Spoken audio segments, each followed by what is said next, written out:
Pienellä lapsella on luonnostaan voimakas imemistarve, jonka hän tyydyttää imemällä peukaloa, lelua tai tuttia. Vauva luopuu yleensä tutista aikaisemmin ja helpommin kuin peukusta.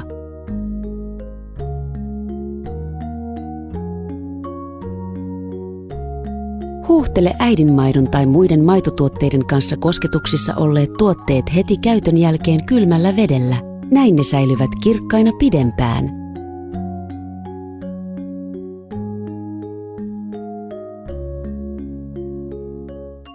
Huolehdi hygieniasta ja pese pullot lämpöisellä vedellä. Käytä hieman pesuainetta ja huuhtele huolella. Pullot voi myös pestä astianpesukoneessa ylähyllyllä suuosa alaspäin.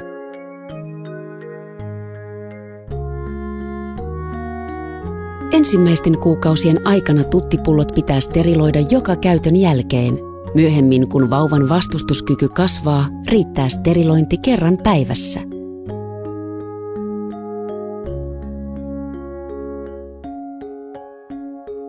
Laita kaikki osat 5 minuutiksi kiehuvaan veteen.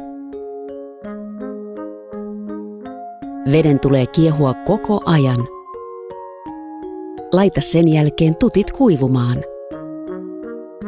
Testaa myös tuttien kunto päivittäin. Vedä voimakkaasti yhtä aikaa tutin imuosasta ja levyosasta. Jos imuosassa on hilseilyä, turpoamista tai muita havaittavia virheitä, vaihda tutti uuteen. Säilytä tutit suojassa auringonvalolta ja lämmöltä.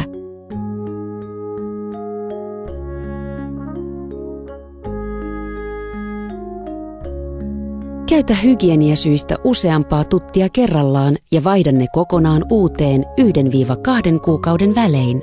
Ainu neuvoja auttaa sinua tuttivalinnoissa.